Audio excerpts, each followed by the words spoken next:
Hello, everybody, and welcome to the 2015-16 season preview for UMass Dartmouth men's basketball. I'm joined by the head coach of the UMass Dartmouth men's basketball team, Brian Baptiste, entering his 33rd season at the helm. Coach, always exciting whenever Little East basketball gets started. It's so competitive. You guys are right in the mix of it every single year. Got to the conference semifinal last year, but you've got an opportunity to do something special here this year with a truly special player in Jordan Resendiz headlining your roster. Yeah, we're looking forward to the season. It should be an exciting one. And Jordan was picked a preseason All-American, second team, and I think he's going to have a really good year. And certainly, of course, it will take more than just him to put it all together, but he is really the headline grabber when you take a look at what you've got coming into this season. So he reached some pretty incredible heights toward the end of last year, most notably a 51-point performance in a home game against Keene State that helped propel you into the Little East tournament. When you're dealing with a player that can perform at that level, and you've had your share of truly great players over the course of your career here, how do you build the team around them so that they're not a one-man show, but at the same time you're using them in the best way possible to get the best year you can out of that roster? Well, talent-wise, Jordan is head and shoulders above everybody we have. In the past years, we've normally had two or three guys that were a similar caliber of Jordan.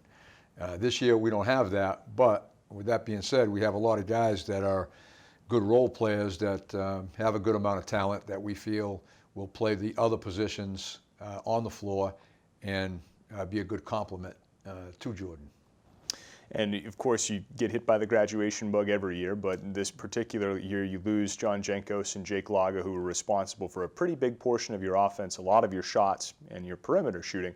So how do you go about replacing that big a share of the offense, and how do you keep the floor stretched so that defenses have to respect the perimeter?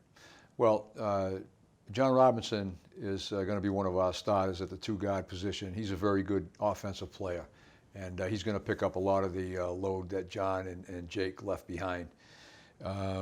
Besides him, we're not sure where the other perimeter scoring is going to come from. I mean, Tommy Keys is a good three-point shooter. He's going to come in and play his share of minutes.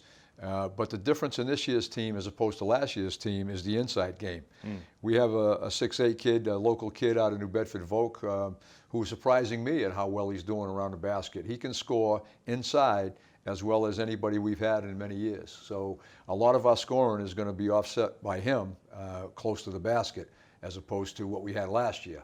Now, Jenkos led the country last year in three-point shooting with 51% from the field, and he shot the ball a lot. It wasn't like he only took a few.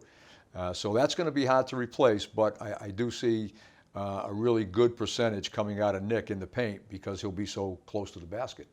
Glad you mentioned the inside game. Let's dive into that a little bit farther, because last year rebounding did become something of an Achilles heel for your team. There were some nights where you played really good games against really good teams but just couldn't get the ball back when you needed it. That Trinity game at the beginning of the year in particular stands out. That's a team that almost went to the Final Four, and you were right there with them in the final minute of your game there. So, rebounding is tough to come by at all levels of the sport. But how do you try to get the personnel you need, to get those big rebounds in tough games? Well, like any year, we play our best players. That's what we try to do. We try to find a way so that our most talented players get most of the minutes.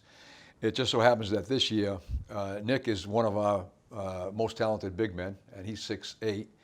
We have Abby Akani back, who was out with an injury last year for the entire year. He's 6'5" and has a lot of beef on him, so he's a big body.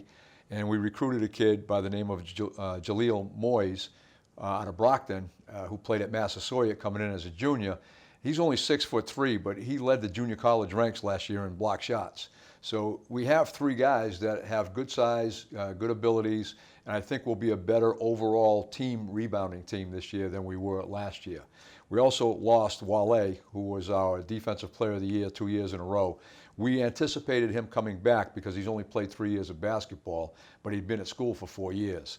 And we thought he would come back and enter into a graduate program after taking 3 more additional courses to get his degree. But he was able to walk last spring, taking 3 credit classes at home from Lynn, so now it's saving him all that money. He's putting off graduate school, so that was a key loss for us. I mean, if we would have had him back, we would we would be so much stronger also. But we do have some good size this year, and that should lessen the blow of not having him.